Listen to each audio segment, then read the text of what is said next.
안녕하세요. 저는 결혼 생활을 하며 두 아이를 키우고 있는 평범한 며느리입니다. 오늘은 시어머니의 끊임없는 갑질과 무례함 때문에 결국 선을 그을 수밖에 없었던 이야기입니다. 지금부터 바로 시작할게요. 저는 원래 갈등을 만드는 걸 싫어하는 사람입니다. 그래서 웬만한 일은 그냥 넘기고 참고 지내는 편이었어요. 어릴 때부터 그랬던 것 같아요. 부모님께서 늘 말씀하시길 사람 사는 거 다 비슷비슷한데 굳이 싸워서 뭐 하냐고 한번 웃고 넘어가면 되는 거라고 하셨거든요. 그래서 저도 자연스럽게 그렇게 살아왔던 것 같아요. 친구들 사이에서도 누가 싸우면 중간에서 말리는 역할이었고 직장에서도 팀원들 사이에 문제가 생기면 제가 나서서 중재하곤 했죠. 누가 저한테 조금 무례하게 굴어도 아니면 제가 손해를 보는 상황이 와도 그냥 넘어갔어요. 싸우고 나면 마음이 불편하고 며칠 동안 그 일이 생각나서 괴로워지는 게 싫었거든요. 그런 감정을 느끼느니 차라리 제가 한 발 물러서는 게 훨씬 낫다고 생각했고 실제로 그렇게 사는 게 제 삶을 편하게 만들어주는 방법이라고 믿었어요. 결혼하기 전 남편을 처음 만났을 때도 저는 그런 성격이었고 남편은 제 그런 모습을 참 좋아했던 것 같아요. 데이트를 할 때마다 남편이 말하곤 했거든요.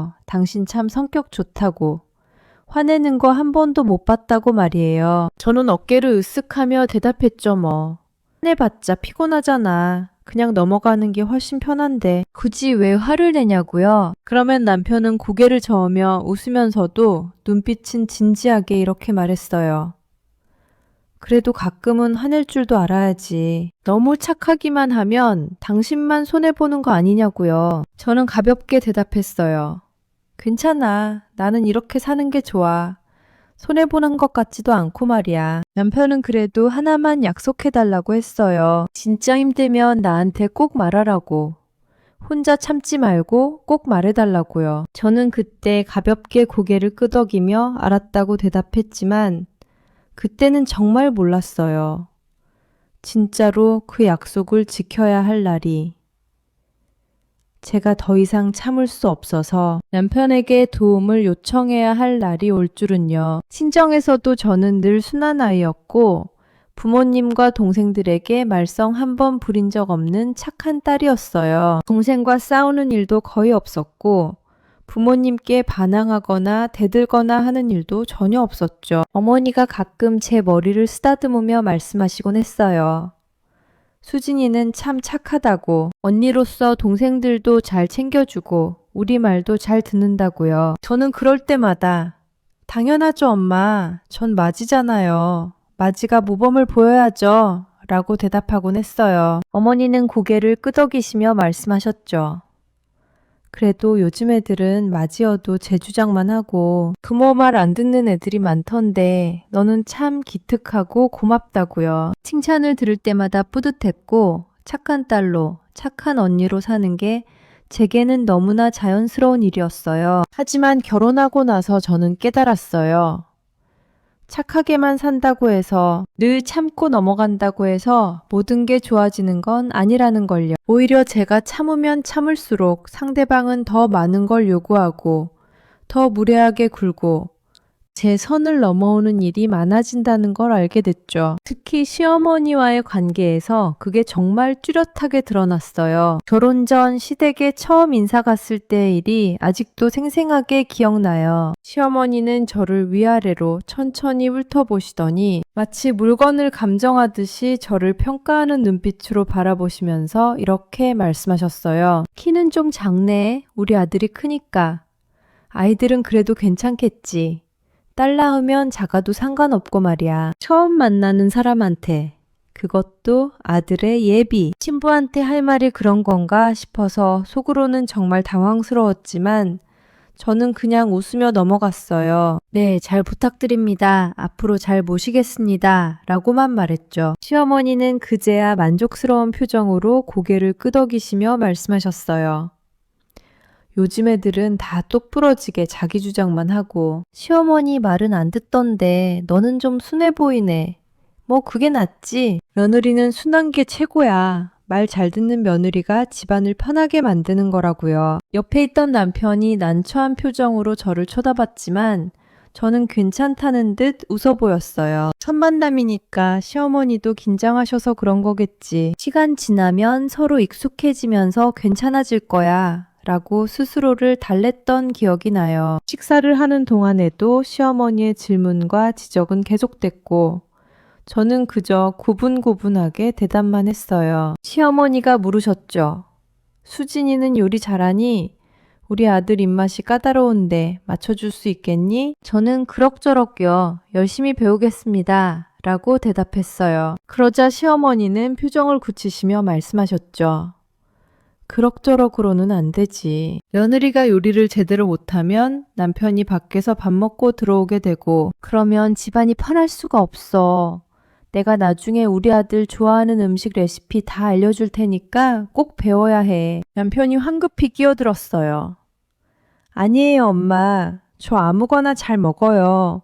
수진이한테 그렇게까지 안 하셔도 돼요. 하지만 시어머니는 아들의 말은 전혀 신경 쓰지 않으시는 것처럼 보였고 계속해서 저에게만 말씀하셨어요. 아들이 그렇게 말해도 엄마가 해준 음식이 제일 맛있는 법이야. 그러니까 수진이 네가 잘 배워야 해. 그리고 청소도 잘해야 하고 빨래도 제때 해야 하고 집안 살림을 제대로 해야 남편이 편하게 쉴 수 있다는 걸 명심해야 해. 저는 그저 네, 잘 배우겠습니다. 열심히 하겠습니다. 라고만 대답할 수밖에 없었어요. 집에 돌아오는 길에 남편이 정말 미안해하며 말했어요. 미안해. 우리 엄마가 좀 그러시지. 말씀이 직설적이셔서 기분 나빴을 거야. 저는 고개를 저으며 대답했죠. 괜찮아. 다 나를 위해서 하시는 말씀이잖아. 며느리 잘 되라고 하시는 거니까 기분 나쁠 이유가 없어. 남편은 그래도 너무 심하신 것 같다며 계속 미안해했지만 저는 정말 괜찮다고, 진짜 괜찮다고 말했어요. 그때는 진심으로 그렇게 생각했던 것 같아요. 그 정도는 충분히 이해하고 넘어갈 수 있는 일이라고. 시어머니시니까 당연히 며느리한테 이것저것 말씀하실 수 있는 거라고요. 결혼 준비 기간에도 여러 가지 일들이 있었고 예단이며 예물이며 혼수며 신혼집이며 하나하나 쉬운 게 없었어요. 예단 이야기를 할 때 시어머니가 말씀하셨던 금액을 듣고 저는 정말 깜짝 놀랐어요. 친정 형편을 생각하면 너무나 부담스러운 금액이었거든요. 저는 조심스럽게 말씀드렸어요. 그게 좀 부담스러운 금액인 것 같은데 조금만 낮춰주시면 안 될까요? 그러자 시어머니는 눈을 크게 뜨시며 말씀하셨어요. 부담스럽긴 뭐가 부담스러워. 딸 시집 보내는데. 그 정도는 해야지. 요즘 시세가 다 이래. 우리 집안은 원래 격식을 중요하게 생각하는 집안이라 예단도 제대로 안 하면 나중에 창피한 거야. 저는 더 이상 아무 말도 할 수 없었고 결국 친정어머니께 말씀드려야 했어요. 어머니는 깊은 한숨을 쉬시며 말씀하셨죠.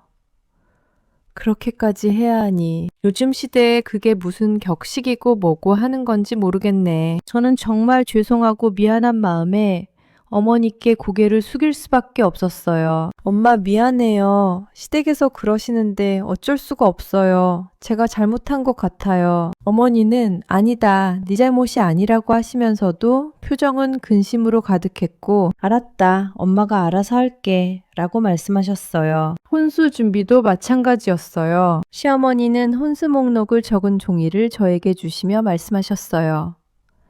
이 정도는 준비해야 해. 혼수가 부실하면 시댁에서 뭐라고 하고 나중에 너만 창피해지는 거야. 목록을 보니 정말 필요한 것도 있었지만 굳이 없어도 될 것 같은 것들도 많았어요. 하지만 감히 그게 필요한가요? 이건 좀 빼면 안 될까요? 라고 말할 수가 없었죠. 그냥 네 알겠습니다. 준비하겠습니다. 라고만 대답했어요. 시어머니는 그리고 혼수는 당연히 신부 쪽에서 준비하는 거니까 우리는 신혼집 전세 보증금 반만 낼 테니까 나머지는 너희 쪽에서 알아서 하는 거야 라고 말씀하셨어요. 친정에서는 혼수 준비하느라 정말 고생하셨고 어머니와 이모들이 이것저것 사러 백화점이며 시장이며 다니시는 걸 보면서 저는 죄송한 마음뿐이었어요. 결혼식 날에도 작은 마찰이 있었어요. 저는 제가 좋아하는 스타일의 드레스를 골랐고 액세서리도 제 취향대로 준비했는데 시어머니가 보시더니 표정을 굳히시며 말씀하셨어요.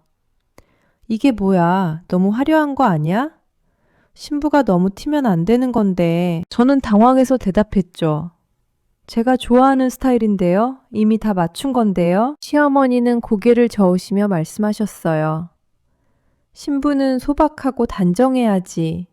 그래야 품이 있어 보이는 거야. 그럼 액세서리라도 빼. 너무 번쩍번쩍해서 보기에 좀 그래. 결국 제가 정성껏 고른 액세서리 대신 시어머니가 준비하신 걸로 바꿔야 했고, 제 결혼식인데 제 의견은 하나도 반영되지 않았다는 게 정말 서운했어요. 결혼식이 끝나고 신혼여행을 다녀온 후 남편과 둘이 조용히 앉아서 이야기를 나눴던 기억이 나요. 남편이 물었어요.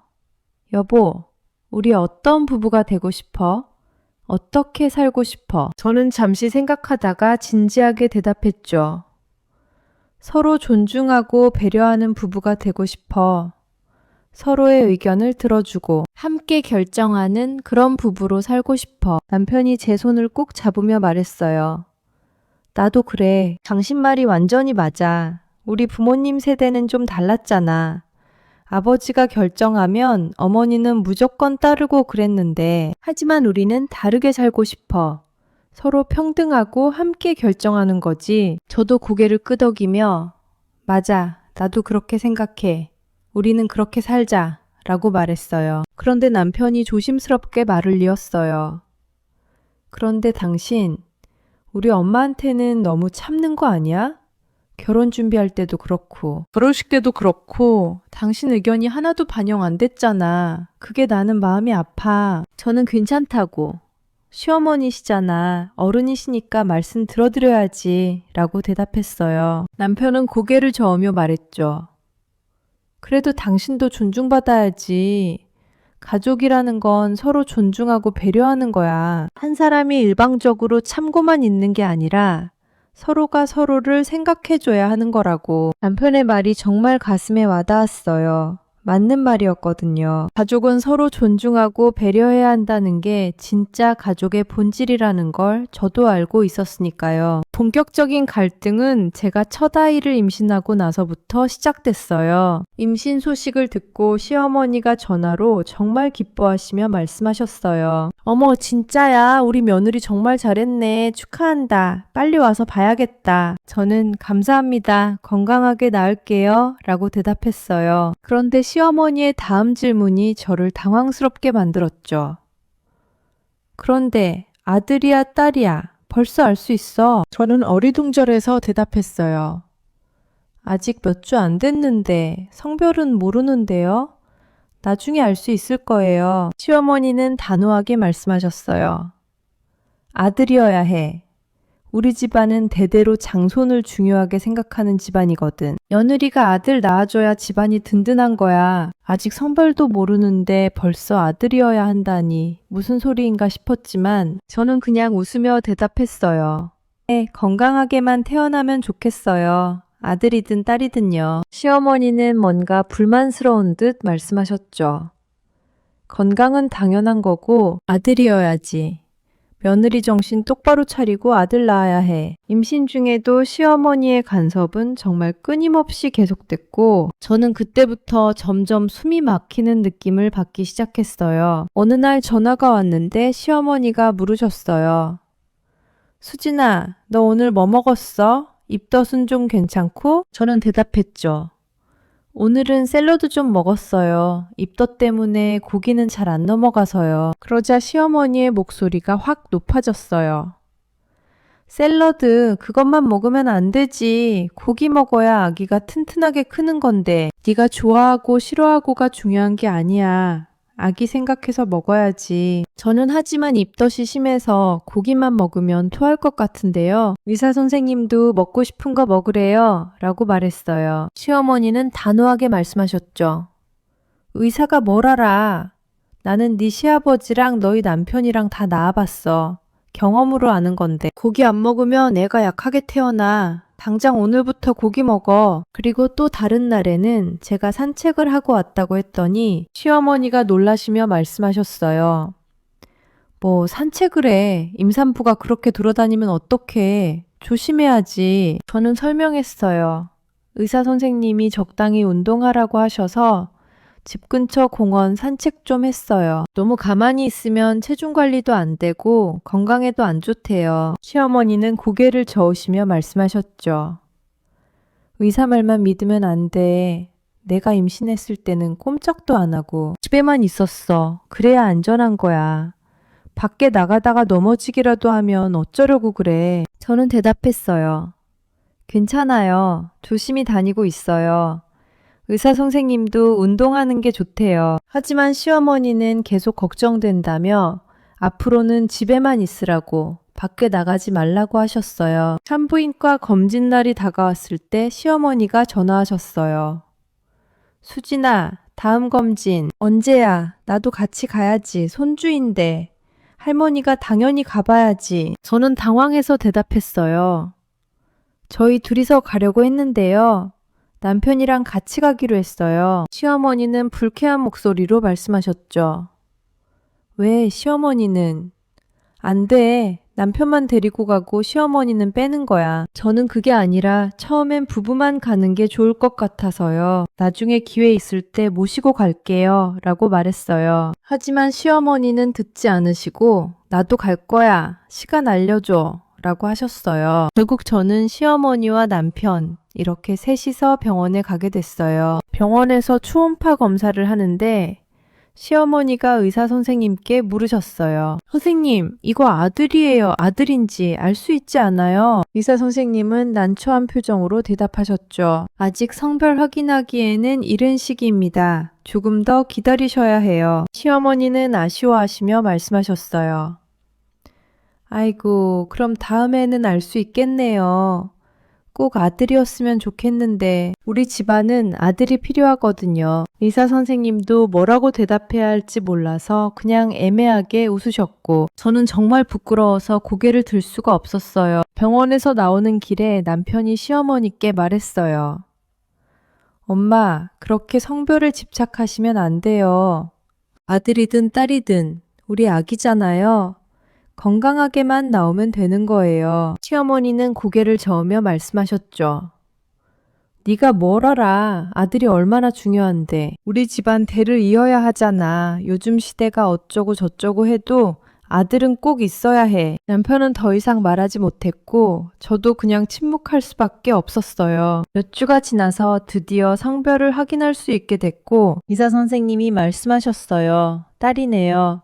건강하게 잘 자라고 있어요. 저와 남편은 정말 기뻤고 손을 꼭 잡으며 우리 딸이라고, 우리 예쁜 딸이라고 말했어요. 하지만 시어머니께 전화로 말씀드렸을 때 반응은 정말 달랐어요. 시어머니의 목소리가 확 낮아지시더니 말씀하셨죠.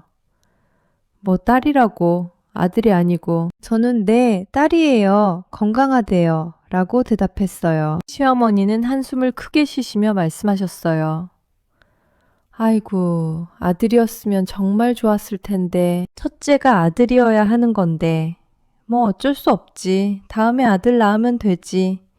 둘째는 꼭 아들 낳아야 해. 첫 아이도 아직 태어나지 않았는데, 벌써 둘째가 아들이어야 한다는 말씀을 하시다니, 저는 정말 어이가 없었어요. 출산 날짜가 다가오면서 조리 문제로 또 한 번 갈등이 생겼어요. 시어머니가 전화하셨죠. 수진아, 출산하면 조리원 갈 거야? 아니면 어떻게 할 거야? 저는 조리원 알아보고 있어요. 남편이랑 좋은 곳 찾아서 예약하려고요. 라고 대답했어요. 그러자 시어머니가 목소리를 높이시며 말씀하셨어요. 조리원, 그런데 가서 뭐 하려고? 돈만 나가지. 우리 집에서 조리하면 되지. 내가 다 챙겨줄 텐데. 저는 정중하게 말씀드렸어요. 감사한데요. 하지만 저는 조리원에서 하고 싶어요. 남편이랑 이미 상의했어요. 시어머니는 화가 나신 듯 말씀하셨죠. 며느리가 시댁에서 조리하는 게 맞는 거야. 요즘 애들은 다 조리원 간다고 하지만 우리 집은 그러면 안 돼. 우리 집 며느리가 조리원 간다고 하면 내가 체면이 서겠어. 하지만 저는 정말 조리원에서 하고 싶은데요. 제 몸인데 제가 결정하고 싶어요. 라고 말했어요. 시어머니는 단호하게 말씀하셨어요. 됐어. 내가 결정한 거야. 우리 집에서 조리하는 거로 끝. 더 이상 말 안 들어. 그리고 일방적으로 전화를 끊으셨어요. 저는 남편에게 하소연했어요. 여보, 어머님이 시댁에서 조리하래. 조리원 가지 말래. 나는 조리원 가고 싶은데 어떡하지? 남편도 난처한 표정으로 말했죠. 당신은 조리원 가고 싶어 했잖아. 우리 그렇게 하자. 내가 엄마한테 다시 말할게. 남편이 시어머니께 전화를 걸었고 저는 옆에서 남편과 시어머니의 대화를 들을 수밖에 없었어요. 남편이 말했어요. 엄마, 수진이가 조리원 가고 싶대요. 우리 그렇게 하면 안 될까요? 시어머니의 목소리가 전화기 너머로도 들렸어요. 안 돼. 우리 집 며느리가 조리원 가는 건 말도 안 돼. 시댁에서 조리하는 게 맞는 거야. 네가 아들이면 엄마 말 들어야지. 한참을 통화하더니 남편이 돌아와서 미안한 표정으로 말했어요. 미안해. 엄마가 조리원 가면 정말 섭섭하시대. 이번만 엄마 뜻대로 해주면 안 될까? 나중에 내가 당신한테 잘할게. 저는 한숨을 쉬며 고개를 끄덕일 수밖에 없었어요. 알았어. 이번만 라고요. 출산 후 병원에서 시댁으로 바로 갔고 조리 기간이 시작됐어요. 시어머니는 아기를 안아보시더니 첫 마디가 이거였어요. 어머, 피부가 좀 까만데 우리 집안 사람들은 다 하얀데 이 애는 왜 이렇게 까맣지? 갓 태어난 손주를 보면서 첫 마디가 피부색이라니. 저는 정말 할 말을 잃었어요. 남편이 황급히 말했죠. 엄마, 갓난아기는 다 그래요. 크면서 하얘지니까 걱정 마세요. 시어머니는 그래, 그럼 다행이네. 까만 애는 좀 그렇잖아. 나중에 하얘져야 할 텐데. 라고 말씀하셨어요. 조리 기간 동안 시어머니의 간섭과 잔소리는 정말 끝이 없었어요. 아기를 안는 방법부터 시작해서 기저귀 가는 방법, 수유하는 방법, 재우는 방법까지 전부 시어머니 방식대로 해야 했어요. 제가 조금이라도 다르게 하면 바로 지적하셨죠. 그렇게 하는 게 아니야. 내가 하는 거 봐. 이렇게 해야 돼. 저는 산후조리 중이라 몸도 힘들고 정신도 없는데 시어머니의 간섭 때문에 스트레스가 이만저만이 아니었어요. 밤에 아기가 울어서 제가 일어나서 달래려고 하면 시어머니가 방문을 여시고 들어오셨어요. 왜 아기가 우는 거야? 뭐가 불편한 거야? 너 제대로 못 돌보는 거 아니야. 저는 제가 돌볼게요. 어머님은 주무세요. 라고 말했지만 시어머니는 내가 봐야겠어. 너는 아직 서투르니까. 라고 하시며 아기를 안아가셨어요. 낮에도 마찬가지였어요. 제가 아기를 안고 있으면 시어머니가 다가오셔서 말씀하셨어요. 그렇게 안으면 아기가 불편해. 이렇게 안아야 돼. 나한테 줘봐. 그리고는 제 품에서 아기를 빼앗아 가셨죠. 제가 아기에게 젖을 물리고 있으면 또 지적하셨어요. 자세가 잘못됐어. 그렇게 하면 아기가 제대로 못 먹어. 이렇게 해야 돼. 제가 기저귀를 갈고 있으면 또 오셔서 말씀하셨어요. 그렇게 가는 게 아니야. 아기 다리가 불편하겠어. 내가 할 테니까 비켜봐. 저는 점점 제가 엄마인지 시어머니가 엄마인지 헷갈리기 시작했어요. 그리고 시어머니는 제 회복 상태에 대해서도 계속 뭐라고 하셨어요. 제가 조금 피곤해 보이면 말씀하셨죠. 너 얼굴이 왜 그래? 제대로 먹지도 않고 그러니까 회복이 안 되는 거야. 미역국 더 먹어. 저는 많이 먹었는데요. 배불러요. 라고 말했지만 시어머니는 배부른 게 아니라 입맛이 없는 거지. 산모가 잘 먹어야 젖도 잘 나오는 건데. 라고 하시며 계속 음식을 더 먹으라고 하셨어요. 그리고 제가 조금이라도 움직이려고 하면 또 말씀하셨어요.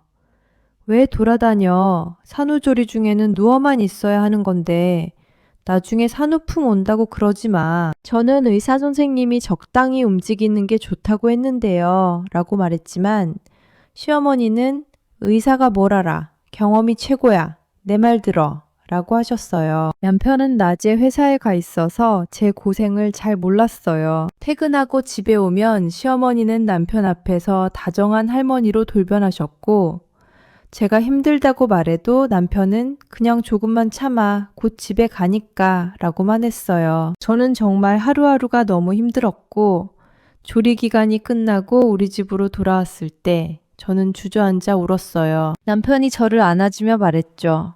고생 많았어. 이제 우리끼리 편하게 지내자. 저는 고개를 끄덕였지만 마음 한편으로는 알고 있었어요. 이게 끝이 아니라는 걸. 시어머니의 간섭은 계속될 거라는 걸요. 시댁에서의 조리가 끝나고 우리 집으로 돌아온 후 한동안은 평화로웠어요. 전화는 가끔 오셨지만 직접 방문하시지는 않으셨으니까요. 저는 그 시간 동안 아기와 단둘이, 아니 남편까지 셋이서 조용히 시간을 보낼 수 있었고 그게 정말 행복했어요. 하지만 그 평화는 정말 오래가지 않았어요. 아기가 100일이 됐을 때 시어머니가 전화하셨죠. 수진아, 100일 잔치 언제 할 거야? 당연히 해야지. 저는 조심스럽게 대답했어요. 저희는 소박하게 집에서만 하려고 해요. 친한 사람들만 몇 명 불러서요. 시어머니의 목소리가 확 높아졌어요, 집에서. 그럼 안 되지. 100일은 제대로 해야 하는 거야. 우리 손주 100일인데 집에서 하면 어떡해. 저는 요즘은 다들 간소하게 하던데요. 굳이 크게 안 해도 되지 않을까요? 라고 말했어요. 시어머니는 단호하게 말씀하셨죠. 요즘이 어떻든 간에 우리 손주 100일은 제대로 해야 해. 내가 예식장 알아볼게. 너는 그냥 준비만 해. 저는 하지만 저희는 정말 집에서 하고 싶은데요. 라고 말하려고 했지만 시어머니는 됐어. 내가 다 알아서 할 테니까 걱정하지 마. 라고 하시고는 일방적으로 전화를 끊으셨어요. 남편에게 말했죠. 여보, 어머님이 100일 잔치 예식장에서 하신다는데 우리는 집에서 조촐하게 하고 싶었잖아. 남편도 난처한 표정으로 말했어요. 그래, 나도 알아. 근데 엄마가 그러시면 어쩔 수 없지 않을까? 엄마 뜻을 꺾기가 쉽지 않아. 저는 한숨을 쉬며 말했어요. 우리 아기 100일인데 우리 의견은 중요하지 않은 거야?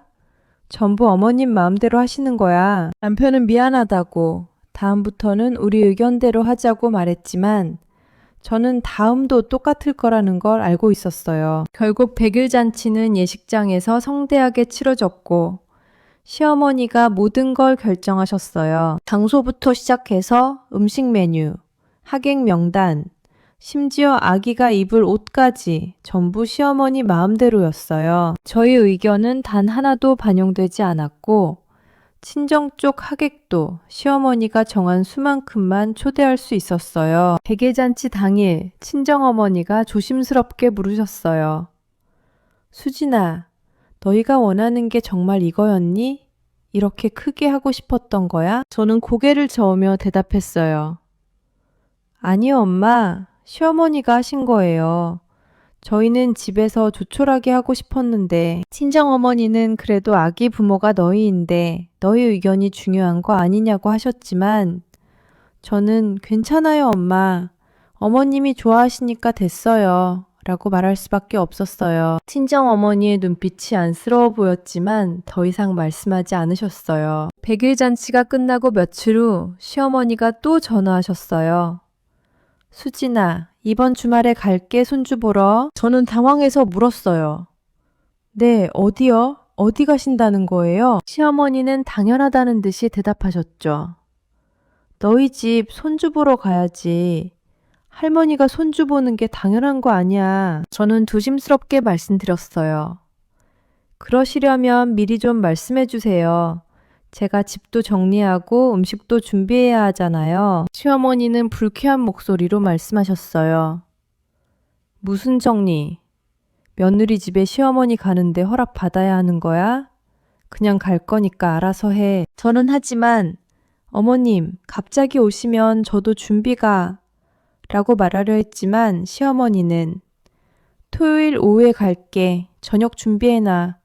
라고 하시고는 일방적으로 전화를 끊으셨어요. 저는 한숨을 깊게 쉬었어요. 예고도 없이 오신다는 건데 게다가 저녁까지 준비하라고 하시다니 아기 돌보느라 정신없는데 어떻게 준비하라는 건지 막막했어요. 그날 저녁 남편에게 하소연했어요. 여보, 어머님이 이번 주말에 오신대. 갑자기 전화해서 오신다고 하시고 저녁까지 준비하래. 남편은 미안한 표정으로 말했죠. 미안해. 내가 엄마한테 미리 연락하고 오시라고 할게. 하지만 저는 알고 있었어요. 남편이 뭐라고 해도 시어머니는 들으시지 않을 거라는 걸요. 토요일 오후 시어머니가 오셨는데 혼자가 아니었어요. 시아버지, 시동생 내외, 그리고 조카까지 총 5명이 함께 오신 거예요. 저는 현관문을 열고 깜짝 놀라서 말했어요. 어머님, 다들 오셨네요. 미리 말씀 안 해주셔서 몰랐어요. 시어머니는 아무렇지도 않게 말씀하셨어요. 우리 손주 보러 다 왔지. 뭐 문제 있어? 손주 보러 식구들이 오는 게 이상한 거야. 저는 당황해서 대답했어요. 아니요. 그게 아니라 미리 말씀해 주셨으면 음식도 더 준비하고 그랬을 텐데. 시어머니는 손을 휘저으며 말씀하셨죠. 됐어. 뭐 있는 거 먹으면 되지. 며느리 집에 왔는데 뭘 그리 따지니. 우리 배고프지도 않아. 그런데 문제는 신발이었어요. 시어머니는 신발도 제대로 벗지 않고 그냥 질질 끌면서 집 안으로 들어오셨고 뒤따라온 식구들도 마찬가지였어요. 저는 속으로 한숨을 쉬었지만 아무 말도 하지 못했어요. 신발 좀 벗고 들어오시라고 어떻게 말씀드려요. 시어머니는 집안을 둘러보시더니 또 지적하기 시작하셨어요. 여기 먼지 좀 봐. 청소 안 하니? 아기 있는 집이 이렇게 더러우면 어떡해. 저는 변명했어요. 어제 청소했는데요. 아기 돌보느라 자주는 못하지만 내일 하려고 노력하고 있어요. 시어머니는 어제 했으면 오늘 또 해야지. 아기 있는 집은 매일매일 청소해야 하는 거야. 라고 말씀하셨어요. 그리고 거실 커튼을 보시더니 또 한마디 하셨어요. 이 커튼 좀 봐. 색깔이 너무 어둡잖아. 아기한테 안 좋은 거 아니야? 밝은 색으로 바꿔야 하는 거 아니야? 저는 제가 좋아서 고른 건데요. 이 색이 마음에 들어서요. 라고 말했어요. 시어머니는 고개를 저으며 말씀하셨죠. 네가 좋아하는 게 중요한 게 아니야. 아기한테 좋은 게 중요하지. 당장 바꿔. 저는 더 이상 아무 말도 할 수 없었어요. 시어머니는 부엌으로 가시더니 냉장고를 열어보셨어요. 그리고는 표정을 굳히시며 말씀하셨죠. 수진아, 이게 뭐야? 반찬이 이것밖에 없어? 남편 먹일 반찬도 제대로 안 해놓고 뭐 하는 거야? 저는 설명했어요. 저희 둘이서 먹으니까 이 정도면 충분해요. 남편도 많이 안 먹어요. 시어머니는 고개를 저으며 말씀하셨어요. 이 정도로 어떻게 충분해. 남자는 반찬 가짓수가 많아야 밥맛이 나는 건데. 며느리가 이렇게 하면 남편이 밖에서 밥 먹고 싶어지는 거야. 저는 아무 말도 하지 못하고 그냥 죄송합니다 라고만 대답했어요. 그날 저녁 식사 준비는 정말 힘들었어요. 갑자기 5명이나 온 데다가 시어머니는 이것저것 주문하셨거든요. 이건 좀 더 간세게 해. 저건 좀 더 익혀.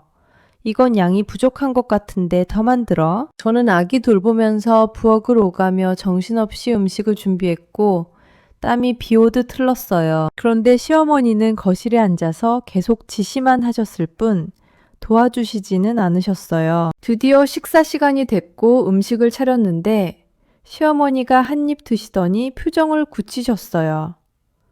이거 간이 좀 싱겁네. 너 요리 못하는 거 아니야? 저는 죄송해요. 제가 원래 싱겁게 먹어서요. 다음엔 더 신경 쓸게요. 라고 대답했어요. 시어머니는 고개를 저으며 말씀하셨죠. 며느리가 요리를 제대로 해야 남편이 집밥을 좋아하는 건데 이렇게 하면 남편이 밖에서 먹고 싶어지잖아. 옆에 있던 남편이 황급히 말했어요. 아니에요, 엄마. 저 수진이 요리 맛있어요. 제가 좋아해요. 하지만 시어머니는 아들 말은 듣지 않으시고 계속 제 요리 실력을 지적하셨어요. 식사가 끝나고 설거지를 하는데 시어머니가 부엌으로 오셔서 제 설거지하는 모습을 지켜보셨어요. 그리고는 한마디 하셨죠. 너 설거지도 제대로 못하네. 그릇에 기름기가 남아있잖아. 다시 해. 저는 기름기가 어디 있는지도 잘 모르겠었지만 네, 다시 할게요. 라고 대답하고 다시 설거지를 했어요. 시어머니는 그제야 만족하신 듯 거실로 돌아가셨어요. 그날 밤 시어머니 일행이 돌아가시고 나서 저는 쓰러지듯 소파에 앉았어요. 남편이 다가와서 제 어깨를 주물러주며 말했죠. 고생했어. 정말 힘들었지. 저는 눈물이 날 것 같아서 고개를 돌리며 대답했어요. 진짜 힘들었어. 갑자기 오시는 것도 그렇고 계속 지적만 하시는 것도 그렇고 남편은 미안하다고 다음부터는 미리 연락하고 오시라고 내가 엄마한테 말할게 라고 했어요. 하지만 저는 알고 있었어요. 남편이 아무리 말해도 시어머니는 또 갑자기 오실 거라는 걸요. 그리고 예상대로 한 달 후 또 갑자기 전화가 왔어요. 수진아, 오늘 저녁에 갈게. 손주 보고 싶어서. 저는 놀라서 물었어요. 오늘이요? 오늘 저녁에요. 너무 갑작스러운데요? 시어머니는 뭐가 갑작스러워. 손주 보러 가는데. 준비 안 해도 돼. 그냥 갈 거니까. 라고 하시고는 전화를 끊으셨어요. 저는 한숨을 쉬며 다시 부엌으로 갔어요. 또 저녁 준비를 해야 했거든요. 이번에도 시어머니는 여러 가지를 지적하셨어요. 집안이 어둡다. 환기를 안 시킨다. 아기 옷이 별로다. 이것저것 다 문제였어요. 저는 그저 네, 알겠습니다. 고치겠습니다. 라고만 대답할 수밖에 없었어요. 그리고 그날도 시어머니가 들어가신 후 저는 완전히 지쳐서 쓰러졌어요. 시간이 지나면서 시어머니의 간섭은 점점 더 심해졌고 이제는 우리 부부의 사생활까지 침범하기 시작했어요. 어느 날 시어머니가 전화하셨어요. 수진아, 너희 돈 관리는 어떻게 하니? 남편 월급 얼마나 받아? 저는 당황해서 대답했어요. 그건 저희 개인적인 일인데요. 왜 물으시는 거예요? 시어머니는 불쾌한 목소리로 말씀하셨죠. 개인적인 일이 뭐야? 우리 아들 월급인데 내가 물어보면 안 돼? 며느리가 돈 관리 제대로 하는지 확인해야지. 저는 저희가 알아서 잘하고 있어요. 걱정 안 하셔도 돼요. 라고 말했어요. 하지만 시어머니는 그래도 말해봐. 얼마 받는데? 저축은 얼마나 하고? 라고 계속 물으셨어요. 저는 어쩔 수 없이 대략적인 금액을 말씀드렸고 시어머니는 그제야 만족하신 듯 전화를 끊으셨어요. 며칠 후 또 전화가 왔어요. 수진아, 너희 둘째 계획은 언제야? 빨리 낳아야지. 저는 깜짝 놀라서 대답했어요. 아직 첫째도 어린데요. 둘째는 좀 나중에 생각하려고요. 시어머니는 단호하게 말씀하셨죠. 나중에 언제야? 빨리 낳아야 애들 키우기도 편하고. 게다가 둘째는 아들 낳아야 하잖아. 빨리 준비해. 저는 저희가 계획하고 있으니까 걱정 마세요. 라고 말했지만 시어머니는 계획이 아니라 당장 해야 하는 거야. 내년에는 둘째 낳아야 해. 라고 하셨어요. 저는 정말 어이가 없었어요. 둘째를 낳을지 말지, 언제 낳을지는 저희 부부가 결정할 일인데 시어머니가 이렇게 간섭하시다니요. 그리고 어느 날은 시어머니가 갑자기 우리 집에 오셨는데 이번에는 정말 황당한 일이 벌어졌어요. 시어머니가 우리 방 서랍을 열어보시는 거예요. 저는 깜짝 놀라서 말했어요. 어머님, 거기는 저희 개인 물건이 있는데요. 왜 오세요? 시어머니는 태연하게 말씀하셨죠. 뭐가 어때? 며느리 집에 시어머니가 와서 보는 건데. 숨길 게 있어? 저는 숨길 건 없지만 그래도 개인 공간인데요. 라고 말했지만 시어머니는 들은 척도 안 하시고 계속 서랍을 뒤지셨어요. 그러다가 제 화장품을 발견하시고는 말씀하셨어요. 이게 뭐야? 이렇게 비싼 화장품을 써. 돈 아까운 줄 알아야지. 저는 제 돈으로 산 건데요. 라고 대답했지만 시어머니는 내 돈이든 남편 돈이든 집안 돈이잖아. 이렇게 낭비하면 안 돼. 라고 하셨어요. 그날 이후로 시어머니는 우리 집에 오실 때마다 이것저것 확인하셨어요. 냉장고, 옷장, 서랍, 심지어 화장실까지 다 들여다보셨죠? 저는 정말 사생활이 침해당하는 느낌이었지만 시어머니시니까 뭐라고 말할 수도 없었어요. 그리고 가장 큰 문제는 경제적인 요구가 시작된 거예요. 시어머니가 어느 날 전화하셨어요. 수진아, 우리 집 보일러가 고장났는데 고치는데 돈이 좀 드는데 너희가 도와줄 수 있니? 저는 얼마나 드는데요? 라고 물었어요. 시어머니는 한 200만 원 정도 든대. 너희가 100만 원만 보태줘. 라고 하셨어요. 저는 당황했어요. 100만 원이 작은 돈이 아니었거든요. 하지만 시어머니시니까 거절할 수도 없었고 남편이랑 상의해 볼게요. 라고 대답했어요. 남편에게 말했더니 남편도 난처한 표정이었어요.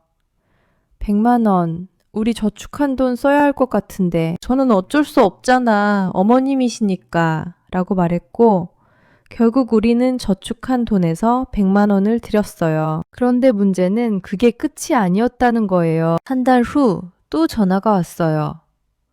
수진아, 우리 집 지붕 수리해야 하는데 또 돈이 좀 드는데 저는 이번엔 얼마예요? 라고 물었어요. 시어머니는 이번엔 50만 원만 있으면 될 것 같은데 라고 하셨어요. 저는 지난번에도 드렸는데 이번에도요 라고 조심스럽게 말했어요. 시어머니는 환한 목소리로 말씀하셨죠. 그게 뭐 대단한 돈이라고. 시부모 도와주는 게 당연한 거 아니야. 요즘 젊은 애들은 다 이기적이더라. 저는 이기적인 게 아니라 저희도 형편이 있어서요. 라고 말했지만 시어머니는 형편이 뭐가 어려워. 너희 둘 다 벌잖아. 빨리 보내. 라고 하시고는 전화를 끊으셨어요. 이런 식으로 몇 달에 한 번씩 돈을 요구하셨고 저희는 거절할 수 없어서 계속 드렸어요. 저희 저축은 점점 줄어들었고 저는 점점 스트레스를 받기 시작했어요. 남편에게 말했죠. 여보, 이러다가 우리 저축이 다 없어지겠어. 어머님께 좀 말씀드려야 하는 거 아니야. 남편도 고민하는 표정이었어요. 나도 그 생각은 하는데 엄마한테 어떻게 말하지? 효도 안 한다고 하실 것 같아서 저는 효도랑 이건 다른 문제잖아. 너무 자주 요구하시는 거 아니야? 라고 말했지만 결국 남편도 시어머니께 말씀드리지 못했어요. 그러던 어느 날 시어머니가 또 다른 요구를 하셨어요. 전화로 말씀하셨죠. 수진아, 우리 집 TV가 고장났는데 새로 사야 할 것 같아. 너희가 사줘. 저는 TV요. 그건 좀 비싼데요? 라고 말했어요. 시어머니는 비싸긴 뭐가 비싸. 100만 원 정도면 괜찮은 거 살 수 있어. 너희가 사줘. 라고 하셨어요. 저는 이번엔 정말 부담스러워서 조심스럽게 말씀드렸어요. 어머님, 저희가 요즘 형편이 좀 안 좋아서요. 이번엔 어려울 것 같아요. 시어머니의 목소리가 확 높아졌어요. 뭐 형편이 안 좋아. 너희 둘 다 일하잖아. 돈 많이 벌면서 시부모 TV 하나 안 사줘. 너 지금 나한테 불효하는 거야. 저는 불효가 아니라 정말 저희도 여유가 없어서요. 라고 말했지만 시어머니는 듣지 않으셨어요. 알았어. 우리 아들한테 직접 말할게. 라고 하시고는 전화를 끊으셨어요. 그날 밤 남편에게 시어머니한테서 전화 왔냐고 물었더니 왔다고 했어요. 남편은 한숨을 쉬며 말했죠. 엄마가 TV 사달라고 하시는데 우리 어떡하지? 저는 우리 저축도 거의 없는데 어떻게 사드려? 이번엔 정말 안 된다고 말씀드려야 해. 라고 말했어요. 남편도 고개를 끄덕이며 알았어. 내가 엄마한테 말해볼게. 라고 했어요. 하지만 다음날 남편이 전화하고 나서 돌아온 표정이 어두웠어요. 엄마가 화나셨어. 우리가 불효한다고. 다른 집 며느리들은 다 잘해주는데 우리만 안 해준다고. 저는 정말 답답했어요. 우리가 잘못한 게 없는데 왜 우리가 불효자가 되는 건지 이해할 수 없었거든요. 결국 우리는 TV를 사드렸어요. 저축을 거의 다 털어서요. 그날 밤 저는 남편에게 말했어요. 여보, 이제 정말 안 돼. 우리 저축이 다 없어졌어. 앞으로는 정말 안 된다고 말씀드려야 해. 남편도 고개를 끄덕이며 알았어. 다음엔 정말 안 된다고 할게. 라고 했어요. 하지만 저는 알고 있었어요. 또 요구하시면 우리는 또 들어드릴 거라는 걸요. 시간이 지나면서 시어머니의 행동은 점점 더 심해졌고 이제는 감정적으로도 저를 압박하기 시작했어요. 어느 날 시어머니가 전화하셨어요. 수진아, 너 나한테 불만 있지? 내가 다 알아. 네가 나를 싫어하는 거. 저는 깜짝 놀라서 대답했어요.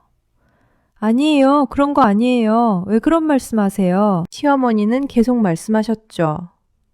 아니긴 뭐가 아니야. 네 표정 보면 다 알아. 나한테 짜증나 있는 거. 며느리가 시어머니한테 그러면 안 되는 건데. 저는 정말 그런 적 없어요. 오해하신 거예요. 라고 말했지만 시어머니는 듣지 않으셨어요. 나는 다 알아. 네가 나를 귀찮아하는 거. 그렇게 생각하면 내가 얼마나 서러운지 알아. 그리고는 울먹이시는 목소리로 말씀하셨어요. 나는 손주 보고 싶어서 가는 건데 며느리가 나를 이렇게 대하면 내가 어떡해. 저는 당황해서 계속 아니라고, 오해라고 말했지만 시어머니는 이미 서운한 마음을 갖고 계신 것 같았어요. 그날 이후로 시어머니는 자주 이런 식으로 감정적인 압박을 하셨어요. 제가 조금이라도 피곤한 표정을 지으면 나한테 불만 있는 거지 라고 하시고, 제가 바빠서 전화를 못 받으면 며느리가 시어머니 전화도 안 받네 라고 하셨어요. 저는 점점 시어머니 앞에서 어떤 표정을 지어야 할지, 어떻게 행동해야 할지 모르겠더라고요. 그리고 어느 날 정말 큰 사건이 터졌어요. 시어머니가 갑자기 전화하셨죠. 수진아, 나 내일부터 너희 집에서 좀 지낼게. 저는 깜짝 놀라서 물었어요. 네, 저희 집에서요. 왜요? 무슨 일 있으세요? 시어머니는 집에 공사 들어가서 한 달 정도 못 있겠어. 너희 집에서 지낼게. 라고 하셨어요. 저는 당황해서 대답했어요. 한 달이요. 그건 좀 미리 상의를 해주셨어야 하는 거 아니에요? 시어머니는 한한 목소리로 말씀하셨죠. 상의가 뭐가 필요해? 시어머니가 며느리 집에 가겠다는데. 거절하는 거야. 내일 갈 테니까 준비해놔. 그리고 일방적으로 전화를 끊으셨어요. 저는 남편에게 급히 전화했어요. 여보, 큰일 났어. 어머님이 내일부터 한 달 동안 우리 집에서 산대. 남편도 놀라서 말했죠 뭐. 한 달. 엄마가 왜 갑자기. 저는 집에 공사 들어간대 어떡해. 한 달이나 같이 산다고. 라고 말했어요. 남편도 난처한 표정으로 말했죠. 내가 엄마한테 전화해볼게. 남편이 시어머니께 전화를 걸었지만 시어머니는 이미 결정한 일이니까 바꿀 수 없다고 하셨어요. 다음날 시어머니가 큰 캐리어를 끌고 우리 집에 오셨어요. 현관문을 열고 들어오시더니 말씀하셨죠. 자, 이제부터 한 달 동안 여기서 지낼 거야. 불편한 거 있으면 말해. 저는 속으로 생각했어요. 불편한 건 저인데요? 라고요. 첫날부터 문제가 시작됐어요. 시어머니는 우리 부부방을 보시더니 말씀하셨어요. 내가 여기서 잘게, 너희는 거실에서 자. 저는 깜짝 놀라서 대답했어요. 네, 거실에서요. 여기는 저희 방인데요. 시어머니는 당연하다는 듯이 말씀하셨죠. 나이 든 사람이 방에서 자는 게 맞지. 너희는 젊으니까 거실에서 자도 괜찮아. 저는 하지만 어머님 라고 말하려 했지만 시어머니는 이미 방에 들어가셔서 지맘을 풀고 계셨어요. 저는 남편을 쳐다봤어요. 남편도 난처한 표정이었지만 아무 말도 하지 못했어요. 결국 우리 부부는 한 달 동안 거실에서 자야 했어요. 그리고 시어머니는 집안의 모든 걸 자기 마음대로 바꾸셨어요. 냉장고 위치도 바꾸시고 가구 배치도 바꾸시고 심지어 제가 소중히 여기던 장식품도 치워버리셨어요. 저는 어머님, 그건 제가 아끼는 건데요. 라고 말했지만 시어머니는 이게 뭐가 예쁘다고 아끼니? 보기 싫어서 치웠어. 라고 하셨어요. 식사 준비도 제가 다 해야 했어요. 시어머니는 거실에 앉아서 TV만 보시면서 수진아 밥 차려. 수진아 물 좀 가져와. 라고 계속 저를 부르셨어요. 저는 아기 돌보느라도 바쁜데 시어머니까지 챙겨드려야 해서 정말 하루하루가 힘들었어요. 그리고 밤에도 문제였어요. 시어머니는 TV 소리를 크게 틀어놓고 늦게까지 보셨어요. 저희 부부는 거실에서 자는데 시끄러워서 잠을 잘 수가 없었죠. 남편이 조심스럽게 말씀드렸어요. 엄마, 소리 좀 줄여주세요. 저희 자야 해서요. 시어머니는 불쾌한 표정으로 말씀하셨죠. 나는 이 정도는 돼야 잘 들리는데 너희가 참아, 젊은 사람들이. 결국 우리는 시끄러운 TV 소리를 들으며 거실 바닥에서 잠을 청해야 했어요. 일주일이 지났을 때 저는 정말 한계에 다다랐어요. 남편에게 말했죠. 여보, 이제 정말 못 참겠어. 어머님께 방 좀 돌려달라고 말씀드려.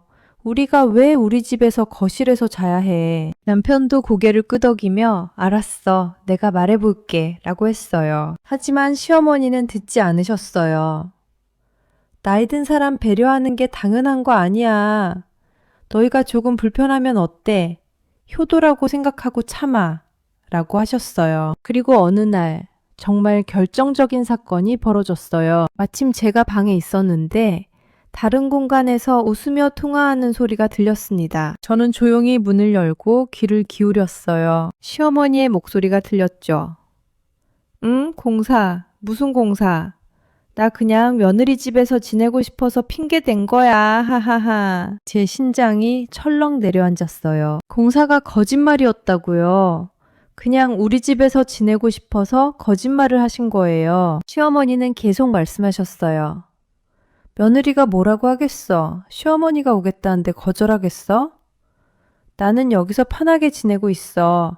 밥도 며느리가 다 해주고 청소도 다 해주고 정말 좋아. 저는 그 순간 머릿속이 하얘졌어요. 지난 일주일 동안 제가 얼마나 힘들었는지, 거실 바닥에서 잠을 자면서 얼마나 불편했는지, 그런데 그게 다 거짓말 때문이었다니요. 저는 주먹을 꽉 쥐었어요. 이제는 더 이상 참을 수 없었어요. 저는 조용히 핸드폰을 꺼내서 시어머니의 통화 내용을 녹음하기 시작했어요. 시어머니는 계속 웃으며 이야기하고 계셨죠.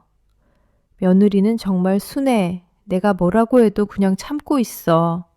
앞으로도 계속 이렇게 지낼 생각이야. 집에 혼자 있는 것보다 여기가 훨씬 편하거든. 저는 충분히 녹음한 후 핸드폰을 주머니에 넣고 거실로 나갔어요. 시어머니는 저를 보시더니 급히 전화를 끊으시고 태연한 척 말씀하셨어요. 수진아, 왜 방에서 나왔어? 아기 자는 거 아니었어? 저는 시어머니를 똑바로 쳐다보며 말했어요. 어머님, 방금 통화하신 거 다 들었어요. 시어머니의 표정이 굳어졌어요. 뭘 들었는데? 저는 핸드폰을 꺼내며 말했어요. 공사는 거짓말이었다는 것. 그냥 저희 집에서 편하게 지내려고 거짓말 하신 거. 다 들었어요. 여기 녹음도 했고요. 시어머니의 얼굴이 새하얗게 변했어요. 너 지금 시어머니 말 도청한 거야? 그게 말이 돼? 저는 차분하게 대답했어요. 도청이 아니라 우연히 들은 거예요. 그런데 어머님이 하신 거짓말은 어떻게 설명하실 건가요? 시어머니는 당황한 표정으로 말을 더듬으셨어요.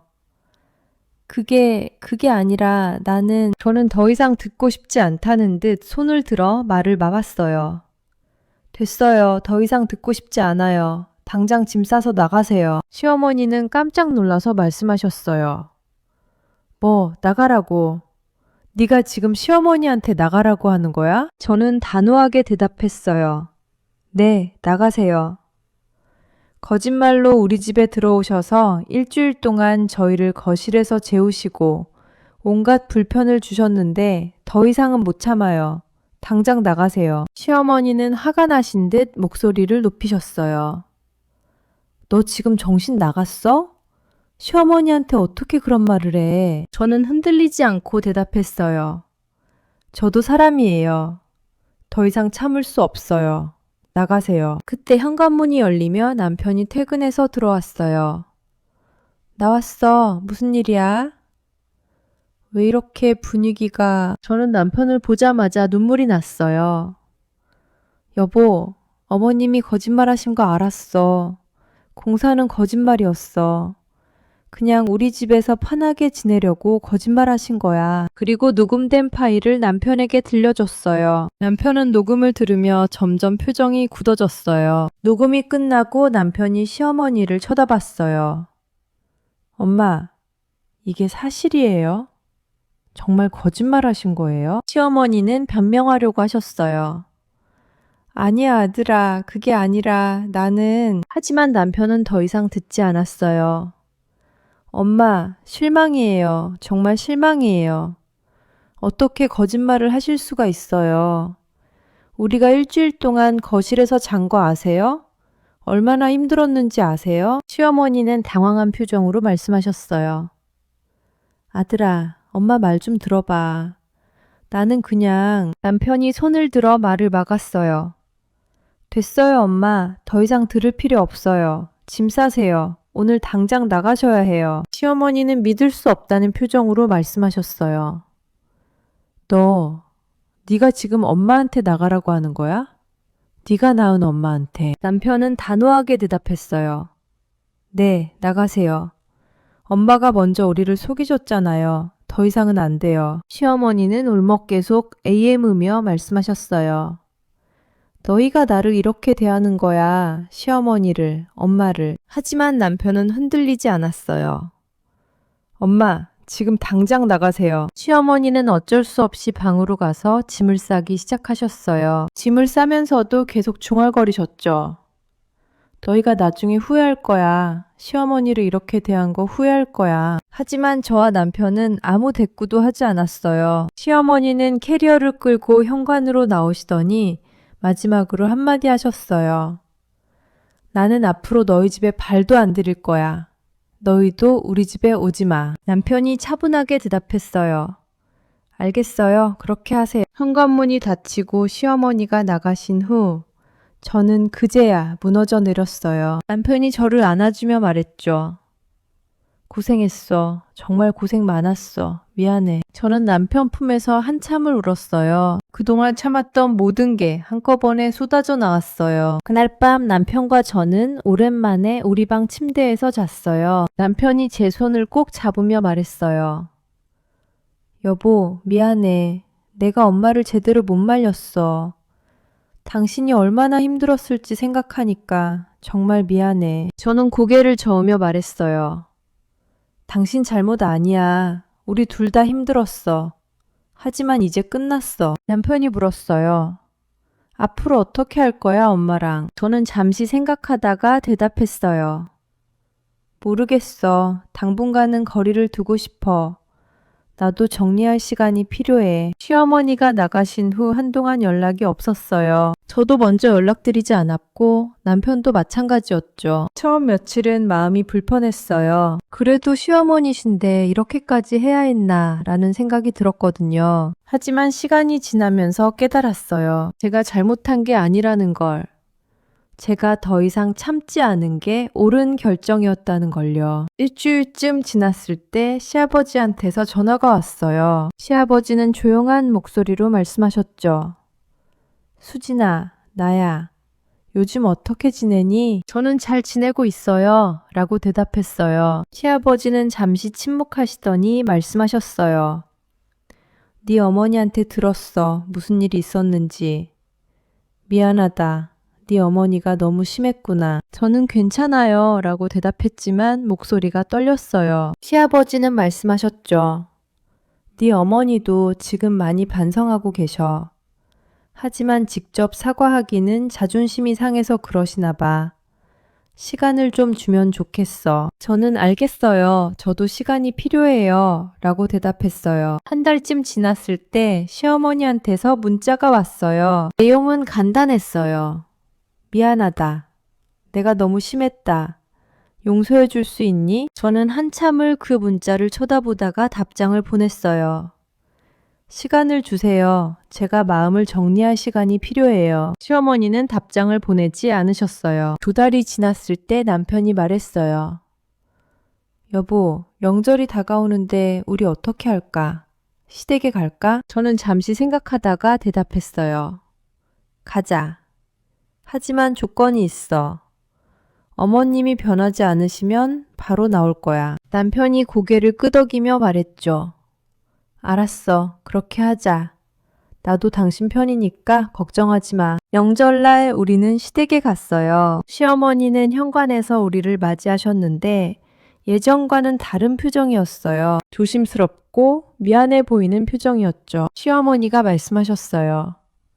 어서 와, 들어와. 그리고 제게 조심스럽게 말씀하셨어요.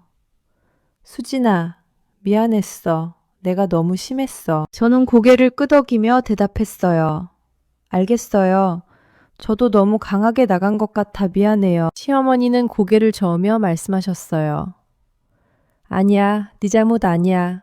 다 내 잘못이야. 그날 명절은 예전과 달랐어요. 시어머니는 제게 이것저것 지시하지 않으셨고 제 의견도 물어보셨어요. 음식 준비할 때도 너 하고 싶은 대로 해 라고 하셨고 청소할 때도 내가 할게 너는 아기나 봐 라고 하셨어요. 저는 조금 놀랐지만 고맙다고 말씀드렸어요. 명절이 끝나고 집에 돌아오는 길에 남편이 물었어요. 어때? 오늘 괜찮았어? 저는 고개를 끄덕이며 대답했어요. 괜찮았어. 어머님이 많이 변하신 것 같아. 남편이 웃으며 말했죠. 그래, 엄마도 많이 반성하신 것 같아. 앞으로는 괜찮을 거야. 하지만 저는 아직 조심스러웠어요. 한 번 변했다고 해서 완전히 믿을 수는 없었거든요. 시간을 두고 지켜봐야겠다고 생각했어요. 몇 달이 지났어요.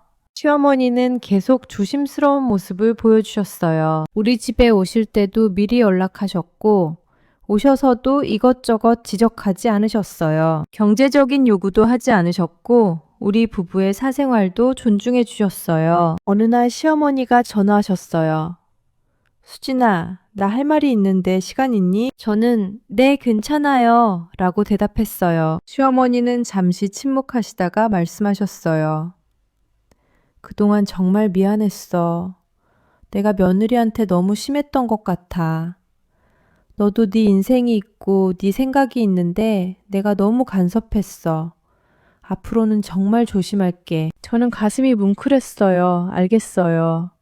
저도 어머님을 더 이해하려고 노력할게요. 시어머니가 말씀하셨어요. 고마워. 네가 그렇게 말해주니까 정말 고마워. 그날 이후로 시어머니와의 관계는 많이 좋아졌어요. 물론 완벽하지는 않았어요. 가끔 시어머니가 옛날 버릇이 나와서 이것저것 지적하실 때도 있었죠. 하지만 예전과 달리 제가 부드럽게 말씀드리면 바로 알아듣고 고쳐주셨어요. 그리고 저도 변했어요. 예전처럼 무조건 참지 않고 제 의견을 분명하게 말하게 됐어요. 물론 무례하거나 공격적으로 말하는 건 아니에요. 하지만 제 선을 지키면서도 상대를 존중하는 방식으로 말하는 법을 배웠죠. 어느 날 남편이 말했어요. 여보, 당신 많이 변한 것 같아. 예전보다 훨씬 당당해졌어. 저는 웃으며 대답했어요. 그치, 나도 느껴. 이제는 내가 원하는 걸 말할 수 있게 된 것 같아. 남편이 제 손을 잡으며 말했죠. 그래, 그게 맞아. 당신은 존중받을 자격이 있는 사람이야. 앞으로도 그렇게 살아. 지금 저는 시어머니와 적당한 거리를 유지하며 지내고 있어요. 너무 가깝지도 않고 너무 멀지도 않은 서로를 존중하는 관계요. 명절 때는 시댁에 가고 가끔 시어머니가 우리 집에 오시기도 해요. 하지만 예전처럼 부담스럽지 않아요. 왜냐하면 이제는 제가 선을 긋는 법을 알고 시어머니도 그 선을 존중해 주시니까요. 어느 날 저는 혼자 조용히 앉아서 생각했어요. 그동안 제가 겪은 일들이 결코 쉽지 않았지만 그 경험을 통해 저는 많이 성장했다는 걸 깨달았어요. 예전에 저는 갈등을 피하기 위해 무조건 참았지만 이제는 달라요. 갈등을 피하는 게 아니라 건강하게 해결하는 법을 배웠어요. 그리고 가장 중요한 깨달음은 이거예요. 가족이라고 해서 무조건 참고 희생해야 하는 건 아니라는 것. 가족이기 때문에 오히려 더 솔직하고 진실해야 한다는 것. 그리고 진짜 가족은 서로의 선을 존중하고 배려하는 관계라는 거요. 저는 이제 제 기준을 분명히 세웠어요. 누구에게든, 심지어 가족에게도 제 선을 넘어오게 하지 않을 거예요. 하지만 동시에 저도 상대방의 선을 존중할 거예요. 그게 진짜 건강한 관계라고 믿으니까요. 오늘 아침에도 시어머니한테서 전화가 왔어요. 수진아, 오늘 날씨 좋은데 아기 데리고 나들이 가니? 조심해서 다녀와. 저는 웃으며 대답했어요. 네, 감사해요. 조심히 다녀올게요. 짧은 통화였지만 마음이 따뜻했어요. 이게 바로 제가 원했던 관계예요. 서로를 존중하고 배려하는 부담스럽지 않은 관계요. 저는 이제 행복해요. 물론 가끔 힘들 때도 있지만 예전처럼 혼자 참지 않아요. 남편과 이야기하고 함께 해결책을 찾아요. 그리고 필요하면 시어머니께도 솔직하게 말씀드려요. 그렇게 살다 보니 삶이 훨씬 편해졌어요. 오늘 이 이야기를 들으시는 분들께 한 가지 말씀드리고 싶어요. 가족이라고 해서 무조건 참을 필요는 없다는 거요. 물론 배려와 이해는 필요해요. 하지만 자기 자신을 희생하면서까지 참는 건 건강한 관계가 아니에요. 진짜 가족은 서로의 선을 존중하고 함께 성장하는 관계예요. 저는 그 사실을 깨닫기까지 많은 시간이 걸렸어요. 하지만 이제는 확신해요. 제가 선택한 길이 옳았다는 걸요. 그리고 앞으로도 이 길을 계속 걸어갈 거예요. 제 존엄성과 가족의 행복을 지키면서요. 여러분도 지금 혹시 비슷한 상황에 계시다면 용기를 내세요. 참는 게 미덕이 아니에요. 자기 자신을 존중하는 게 진짜 미덕이에요. 그리고 그렇게 할 수 있는 용기를 가지세요. 저도 할 수 있었으니까 여러분도 할 수 있어요. 오늘 제 이야기를 들어주셔서 감사합니다. 여러분 모두 행복하시길 바랄게요.